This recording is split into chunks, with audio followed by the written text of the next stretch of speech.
दोस्तों, Saudi Arabia में बिल्कुल एक ऐसा वाकया पेश आया जैसा पाकिस्तान में लाहौर पंजाब कॉलेज मुबैना ज्यादती केस वाला वाकया था। हुआ ये कि एक बच्चा जिसकी उम्र कोई 15 साल से ज़्यादा नहीं हो सकती, 12 साल से 14 साल की उम्र का बच्चा, उसने एक वीडियो बनाई और वो वीडियो सोशल मीडिया के ऊपर डाल दी। उस वीडियो के अंदर वो ये क्लेम कर रहा है कि मेरे साथ स्कूल में एक उस्ताद ने जिनसी ज्यादती की है और मुझे उसका निशाना बनाया है, सेक्सुअली असोल्ट किया गया है। उसने ये वीडियो बनाकर सोशल मीडिया के ऊपर तो डाल दी या उससे डलवा दी गई, लेकिन उसके बाद जब ये सोशल मीडिया के ऊपर आई तो लोगों ने इसको आग की तरह फैला दिया। इसके बाद कोहराम बर्पा हो गया। लोगों ने देखा कि ये बच्चा क्लेम कर रहा है कि एक तो मेरे साथ स्कूल जिसका नाम अल उलिया एलिमेंट्री है और वो स्कूल जो कि सऊदीया के दारुल हुकूमत रियाद के अंदर मौजूद है, वहां पर ज्यादती की गई है बच्चे के साथ। और उसके बाद हुआ ये कि वीडियो जो आप इस वक्त अपनी स्क्रीन पर देख रहे हैं उसके अंदर बच्चा खुद बता रहा है कि मेरी इस केस का पुलिस ने भी कोई नोटिस नहीं लिया और उन्होंने भी कोई रिपोर्ट दर्ज नहीं की। ये सब कुछ सुनने के बाद लोग बहुत ज्यादा बरहम हो गए, लेकिन वैसा नहीं हुआ जैसा पाकिस्तान के अंदर होता है। और जैसे पंजाब कॉलेज के वाकये के बाद लोग सड़कों पे आ गए और पता नहीं क्या कुछ जला दिया, पूरा तकरीबन लाहौर बंद कर दिया गया था। एक वक्त तो ऐसा आया कि गवर्नमेंट को छुट्टी देना पड़ गई। तो वहां पर ऐसा हुआ कि ये वीडियो बहुत ज्यादा वायरल की गई, अपनी अथॉरिटीज को मेंशन किया गया। उसके बाद उनको जो है वो ट्विटर के ऊपर भी बहुत ज्यादा ये चीजें जो सी हैं उनको उनके ऊपर सवालात उठाए गए कि बच्चा क्या क्लेम कर रहा है, ये बच्चा कौन है, इसके ऊपर इन्वेस्टिगेशन की जाए। फिर जब इसके ऊपर तहकीकात की गई तो सऊदी अरब के जो सिक्योरिटी एजेंसीज हैं उन्होंने ये पता लगाया, किया कुछ नहीं, बहुत ज्यादा कोई इन्वेस्टिगेशन डीप नहीं की। जैसे यहां पर जो अलग से टीमें हैं वो तश्कील दे दी जाती हैं। अभी FIA ने पंजाब कॉलेज ज्यादती केस के ऊपर अलग से टीम तश्कील दे दी है, लाहौर कॉलेज वाले वाकये पे अलग से दे दी है, उसके बाद पंजाब यूनिवर्सिटी वाले वाकये पे अलग से दे दी है। उन्होंने सिंपली एक छोटी सी इन्वेस्टिगेशन की। इन्वेस्टिगेशन क्या की, उन्होंने जाकर उस स्कूल के अंदर वहां के जो कैमरास थे उसके अंदर चेक किया तो वो उस्ताद जिसके ऊपर ये इल्जाम लगाया गया था वो वहां पर ये काम करता हुआ नहीं पाया गया।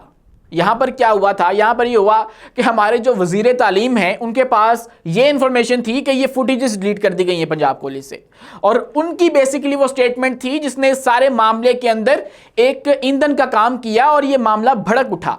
लेकिन वहां पर सिंपली जो अदारे हैं उन्होंने फौरी एक्शन लिया। उन्होंने ये वेट नहीं किया कि विक्टिम आकर पहले रिपोर्ट दर्ज कराए, जाके थानों के अंदर जलील हो और उसके बाद FIR दर्ज करवाए अपना रेफरेंस इस्तेमाल करके, उसके बाद हम कोई कार्रवाई शुरू करेंगे।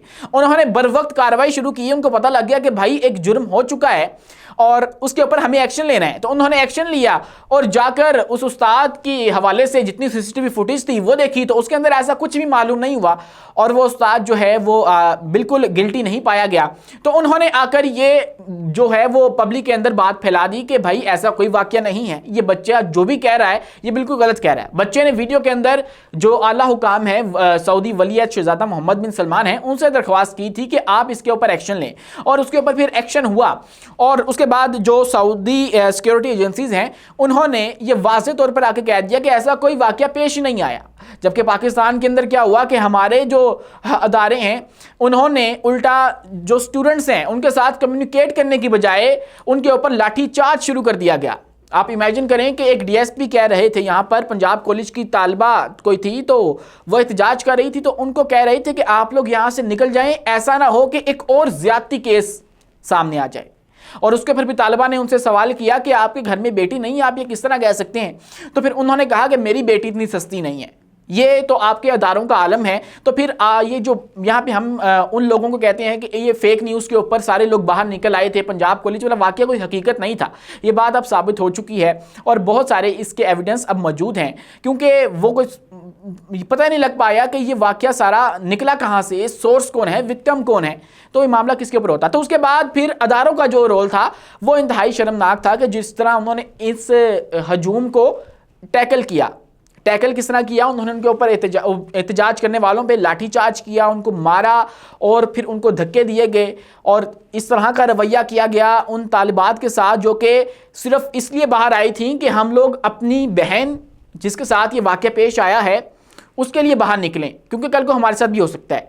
तो अब एक तो वो तो शिकार हो गए, चलो हम ये कहते हैं कि वो तालिबात, वो जो तलबा थे वो शिकार हो गए प्रोपेगेंडा का, फेक न्यूज़ का। लेकिन हमें इस बात पे खुशी होनी चाहिए कि हमारी नौजवान नस्ल जो है उसके अंदर चलो ये कमी है कि वो न्यूज़ को वेरीफाई नहीं कर रही, लेकिन वो बाहर निकल रही है, वो अपना हक लेना जानती है, वो बाहर निकल कर अपने हकूक मांग रही है। तो इसका मतलब है कि वो शऊरी तौर पर बेदार हैं।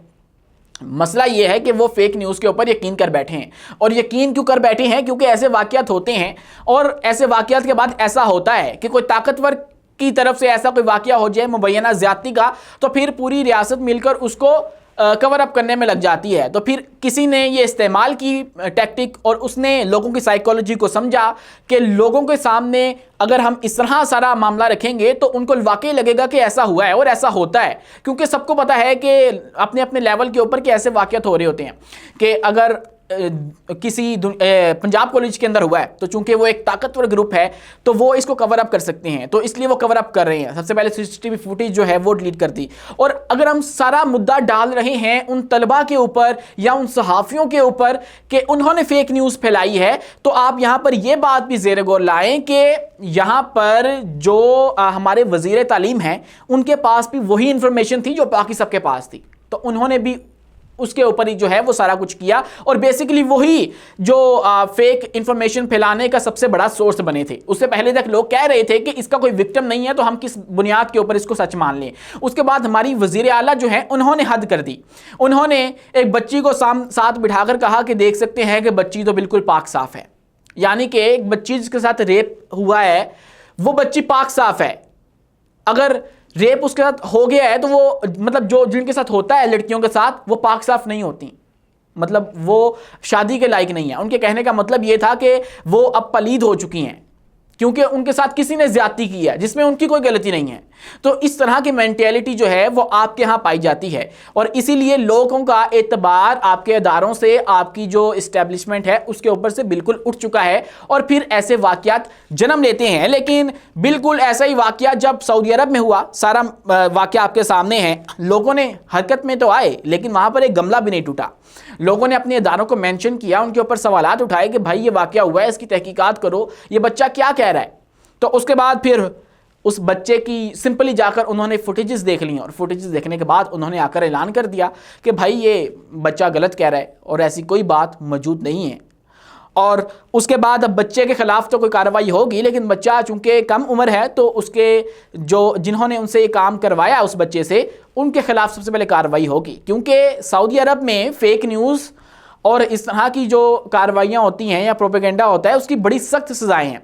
वहाँ पर एक ट्वीट के ऊपर सज़ाए मौत सुना दी जाती है, और डेफोमेशन के लॉज इतने स्ट्रिक्ट हैं कि आप गवर्नमेंट के खिलाफ कुछ नहीं कर सकते। आप अगर कंस्ट्रक्टिव क्रिटिसिज्म भी कर रहे हैं और वो किसी हुकाम को पसंद नहीं आ रही है तो उसके भी नताइज आपको भुगतना पड़ते हैं। तो अब उनको इस बात की सज़ा मिलेगी। यहाँ पर सज़ा तो बाद में मिलेगी, सज़ा का अगर सिलसिला शुरू भी करते हैं यहाँ पर इस पंजाब कॉलेज वाले वाक़े को अगर हम रख कर देखें, उसके साथ कंपेयर करें, तो यहाँ पर अगर हम सज़ा देने भी लगे उन लोगों को जिन्होंने फेक न्यूज़ फैलाई, तो सबसे पहले तो हमारे वज़ीर तालीम ही आ जाएंगे। तो फिर उसके बाद आप क्या करेंगे? तो अगर वज़ीर तालीम को आप सज़ा नहीं दे सकते, उनको आप इस्तीफ़ा नहीं ले सकते, तो फिर बाकियों को तो छोड़ दें। वो गरीब जो कि इस प्रोपेगेंडा का शिकार हुए, उनको जो कॉलेज है वहाँ से उनका बैकलैश आ रहा है उनके ऊपर, उनको उसके नताइज भुगतना पड़े।